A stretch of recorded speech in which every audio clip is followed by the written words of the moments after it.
আমি রূপকথা চ্যানেলের পক্ষ থেকে এসেছিলাম, আপনার জন্য একটা ছোট উপহার ছিল। এটা একটা সুপুরি গাছ আছে, একটা জলের বোতল, আর আমাদের চ্যানেলের পক্ষ থেকে একটা ব্যাগ আপনার জন্য। আচ্ছা, তো একটা কথা একটু জিজ্ঞেস করতে পারি? আচ্ছা, তো আপনি কতদিন ধরে এই টোটো চালাচ্ছেন? আমি এটা তোমার 5-6 বছর সাথে। 5-6 বছর। আচ্ছা আচ্ছা, তো মানে আপনার নাম কি, বাড়ি কোথায় একটু? আমার নাম হচ্ছে শেখ নুরজামাল, বাড়িটা হচ্ছে পারুলিয়া। হারুলিয়া। হ্যাঁ। আচ্ছা, তো এই যে আজকে যে প্রজন্মের যে গাছ বিলুপ্ত হয়ে যাচ্ছে, সব জায়গায় গাছ কেটে দেওয়া হচ্ছে, এটা নিয়ে আপনি মানে ভবিষ্যৎ প্রজন্মকে কি বার্তা দিতে চান?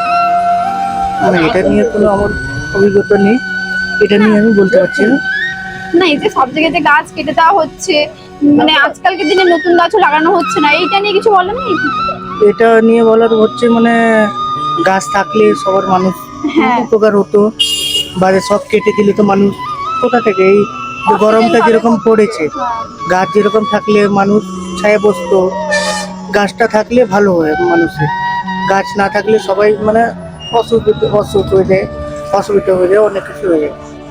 তো এই যে গরমে দিনের পর দিন রোদে কাজ করতে হয়, আপনার কষ্ট হয় না?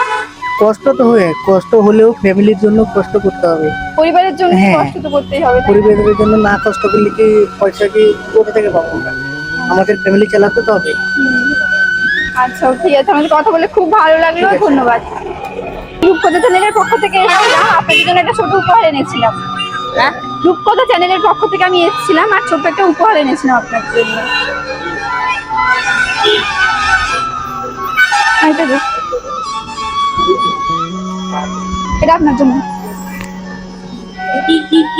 আচ্ছা, একটু কথা বলতে পারি? আচ্ছা, তো আমি জানি না যদি এখানে মানে কি হচ্ছে, কি ক্যাম্পের আয়োজন করা হয়েছে? মানে বাচ্চাদের একটু দেখা হয় ওইটা তো। আচ্ছা, তো এটা মানে এখানে কতদিন ধরে যুক্ত আছেন আপনারা? নতুন? নতুন মানে তাও 2 বছর হলো। 2 বছর। আচ্ছা আচ্ছা, তো এই যে মানে এটা করে কাজটা করে কেমন লাগছে? ভালো। আচ্ছা, তো আমাদের পক্ষ থেকে যে উপহারটা দেওয়া হলো, মানে উপহারের মধ্যে আছে একটা গাছ আছে, তো এই যে গাছ যে আজকাল কেটে দেওয়া হচ্ছে সব জায়গায়, মানে গাছ কেটে নতুন নতুন ঘর, ফ্ল্যাট, অনেক কিছু বানানো হচ্ছে, তো এই যে গাছগুলো হারিয়ে যাচ্ছে আমাদের জীবন থেকে, এটা নিয়ে কি বলতে চাইবেন আপনারা? আপনাদের মতামতটা কি? গাছ লাগানোটা ভালো। হ্যাঁ, গাছ থাকলে তো ভালো, হ্যাঁ। লাগাটা ভালো। এখন কি আর বলবো, গাছ থাকলে ভালো। আর কিছু মানে যা গরম পড়েছে, তাতে তো হ্যাঁ, গাছ তো অবশ্যই